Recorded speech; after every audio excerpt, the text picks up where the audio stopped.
Неге біз есінейміз? Сәлем достар, қазір осы видеода ғылыми тұрғыда сіздерге кеңінен айтатын боламын. Видеоны соңына дейін көріп, аздан болса да білетініңізді артыра жүріңіз. Сіздермен адам және организм арнасы. Ендеше бастайық. Есінеу, адамзатқа да, жануарларға да тән ежелгі және табиғи құбылыстардың бірі. Әрбір адам өмірінде сан рет есінейді, бірақ оның нақты себебі мен биологиялық мағынасы ғасырлар бойы ғалымдар мен ойшылдардың қызығушылығын туғызып келеді. Күнделікті өмірде біз есінеуді көбінесе ұйқышылдықпен немесе зерігумен байланыстырамыз. Алайда ғылыми тұрғыдан алғанда, бұл құбылыс әлдеқайда күрделі және адам ағзасының көптеген жүйелерімен тығыз байланысты.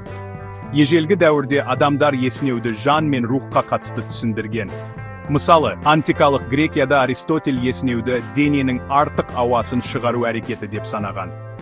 Кейбір мәдениеттерде есінеу адамның жаны әлсірегенін немесе жын перілерге осал күйде екенін білдіреді деп сенген. Бүгінгі ғылым бұл түсініктердің көпшілігін жоққа шығарғанымен, есінеудің толық табиғатын әлі де толық ашып берген жоқ. Қазіргі кезде зерттеушілер есінеудің бірнеше негізгі теориясын қарастырады. Ми температурасын реттеу, қан айналымы мен оттегіні арттыру, әлеуметтік және эмоциялық сигнал ретіндегі рөлі, ми қызметінің белсенділігін жаңарту. Бұл мақаланың мақсаты есінеудің барлық қырларын жан-жақты қарастырып, ежелгі нанымдардан бастап, қазіргі нейробиологияға дейінгі ғылыми деректерді талдау. Сонымен қатар біз жануарлар арасындағы есінеудің ерекшеліктерін, психологиялық және әлеуметтік мәнін, сондай-ақ медициналық тұрғыдағы маңызын да зерттейміз. Есінеудің физиологиясы дененіміз не? Есінеу орталығы ми бағанасында орналасқан деп есептеледі. Ми бағанасы біздің ең ежелгі эволюциялық тұрғыдан көне жүйке орталығымыз. Дәл осы аймақ тыныс алу, жүрек соғысы, қан қысымы сияқты өмірлік маңызды функцияларды реттейді. Зерттеулер көрсеткендей, есінеу кезінде гипоталамус пен паравентрикулярлық ядро ерекше белсенді болады. Бұл құрылымдар дофамин, серотонин сияқты нейромедиаторларды шығарады. Олар есінеу процесін бастайды. Қан айналымы мен оттегі. Көп жылдар бойы адамдар есінеуді ағзадағы оттегінің жетіспеушілігімен байланыстырды. Бұл теория бойынша есінеу өкпеге қосымша ауа кіргізіп, қанға көбірек оттегі жеткізеді және артық көмірқышқыл газын шығарады. Бірақ соңғы 10 жылдықтардағы тәжірибелер бұл гипотезаны толық дәлелдей алмады. Мысалы, зерттеушілер ауадағы оттегі мен көмірқышқыл газын жасанды түрде өзгертсе де, адамдардың есінеу жиілігі қатты өзгермеген. Бұл есінеудің бір ғана тыныс алу қажеттілігінен емес, әлдеқайда күрделі жүйелерден туындайтынын көрсетеді. Бет және бұлшықет қозғалыстары. Есінеу кезінде жүздеген бұлшықет бір мезгілде іске қосылады. Жақ сүйектері кең ашылады, көз жұмылады, тіпті кейде жас ағуы мүмкін. Бұлшықеттердің мұндай қозғалысы қан айналымды жақсартып, бас миына қосымша қан келуіне ықпал етуі мүмкін. Нейрохимиялық процестер. Есінеуді бастайтын негізгі заттар нейромедиаторлар. Әсіресе дофамин мен серотонин ерекше рөл атқарады. Дофамин мотивация мен сергектікті арттырса, серотонин көңіл-күй мен ұйқы ояу циклін реттейді. Осы заттардың деңгейі өзгерген кезде, мысалы таңертең немесе түнде есінеу жиілейді. Солайша, осыларды бір қорытындылайын. Физиологиялық тұрғыдан есінеу ағза үшін көп қырлы реакция. Ол тыныс алу, қан айналым, бұлшықет, ми қызметінің синхронды жұмысын қамтиды. Бұл процестің көп қырлылығы оның тек бір ғана себеппен шектелмейтінін дәлелдейді. Есінеудің эволюциялық мағынасы. Есінеу тек адамға ғана тән құбылыс емес. Бұл мінез-құлық жануарлар әлемінде кеңінен таралған. Сүтқоректілердің басым көпшілігі, құстар, тіпті бауырымен жорғалаушылардың кейбір түрлері де есінетінгі байқалған. Мысалы, маймылдардың көптеген түрінде шимпанзе, бабуин, макака есінеу кең таралған. Жуанарларда да жұқпалы есінеу кездеседі. Иттер адамдардың есінеуіне жауап ретінде өздері де есіней алады. Бұл олардың адамдармен терең әлеуметтік байланысының дәлелі болуы мүмкін. Эволюциялық бейімделу рөлі, сергектік пен қырағылықты арттыру, әлеуметтік синхрондау, ми салқындауы теориясы, сергектік пен қырағылықты арттыру, жыртқыш аңдар ағзаны қырағылық режиміне ауыстырады. Ми салқындауы теориясы. Ғылымда соңғы жылдары көп талқыланған гипотезалардың бірі есінеудің негізгі функциясы ми температурасын реттеу екендігі. Бұл теорияға сәйкес, есінеу тек зерігу немесе оттегі жетіспеушілігінен емес, ми қызып кеткенде оны салқындату үшін пайда болады. Ми ағзаның ең энергияны көп тұтынатын органы. Адам дене салмағының шамамен 2% ғана құрағанымен, барлық энергияның 20% пайдаланады. Нейрондар арасындағы электрлік сигналдар үздіксіз жүріп жатқандықтан, ми жылу шығарады. Бұл жылу егер дұрыс реттелмесе, нейрондық белсенділікке теріс әсер етуі мүмкін. Ми салқындауы теориясын тексеру үшін әртүрлі тәжірибелер жасалды. Температура мен есінеу жиілігі, салқын компресс тәжірибесі. Кейбір тәжірибелерде қатысушылардың маңдайына салқын немесе жылы компресс қойылған. Салқындатылған жағдайда адамдардың есінеуі азайғаны, ал жылыту кезінде жиілегені байқалды. Жануарлардағы бақылаулар. Құстар мен сүтқоректілерде де ыстық ортада есінеу жиілейтіні тіркелген. Физиологиялық механизмдер. Есінеу кезінде бірнеше процесс миды салқындатуға ықпал етуі мүмкін. Терең демалу, жақ бұлшықеттерінің қозғалысы, көз жас бездерінің белсенділігі.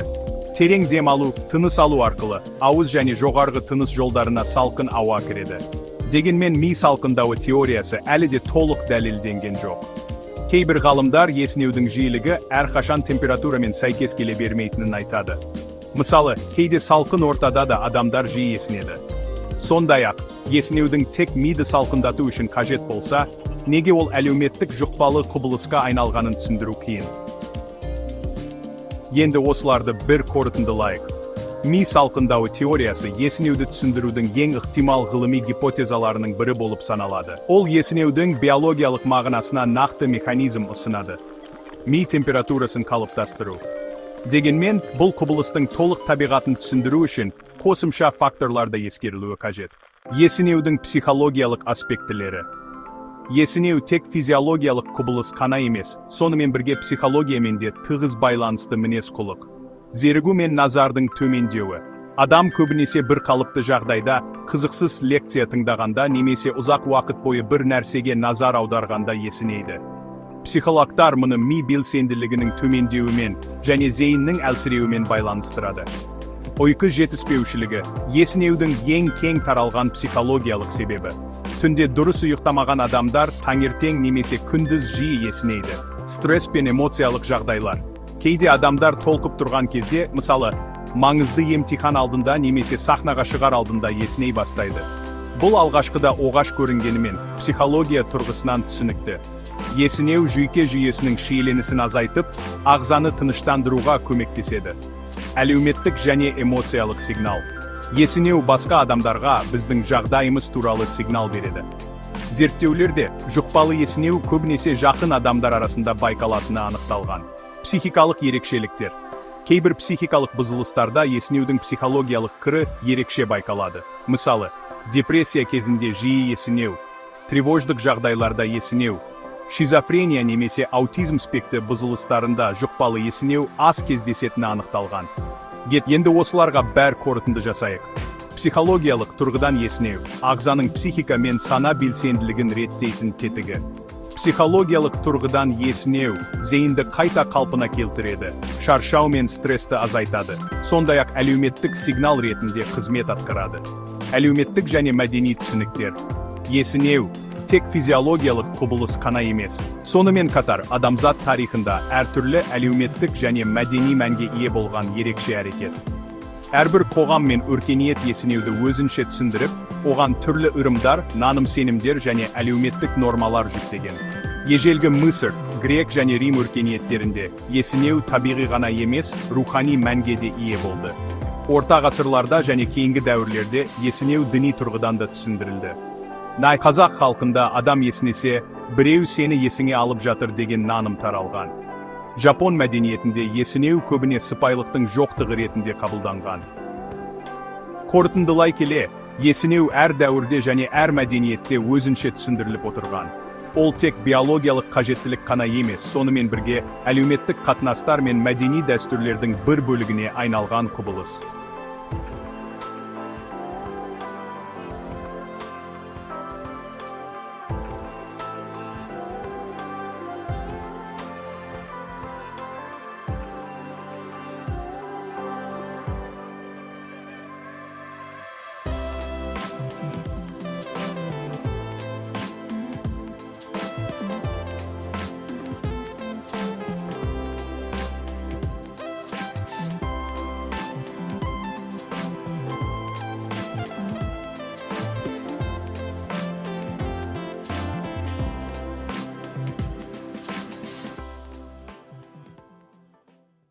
Қорытындылайық.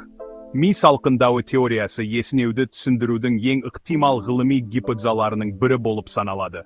Ол есінеудің биологиялық мағынасына нақты механизм ұсынады. Ми температурасын қалыптастыру. Дегенмен, бұл құбылыстың толық табиғатын түсіндіру үшін қосымша факторлар да ескерілуі қажет.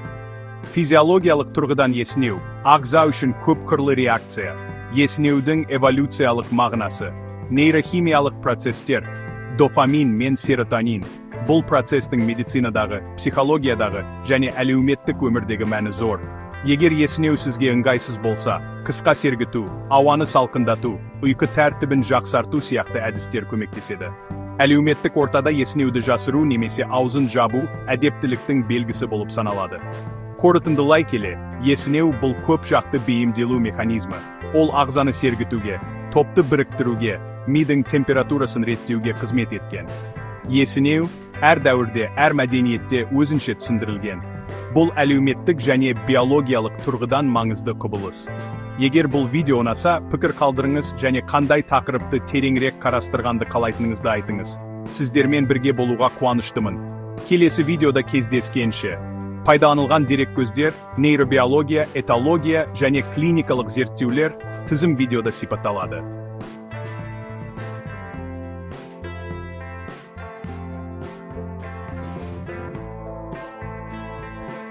Құрметпен адам және организм арнасы. Рахмет сіздерге.